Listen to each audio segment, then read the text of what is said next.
తెల్లవారితే చక్రవర్తి అయి రాజ్యమునేలే రామయ్య తండ్రి మాటకై పదవిని బదలి అడవులకేగెనయా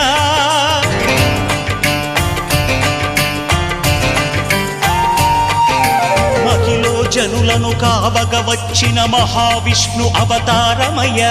ఆలిని రక్కసుడపహరించితే ఆక్రోశించెనయా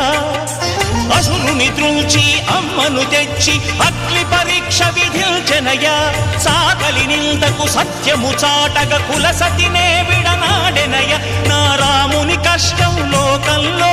ఎవరూ పడలేదయ్యా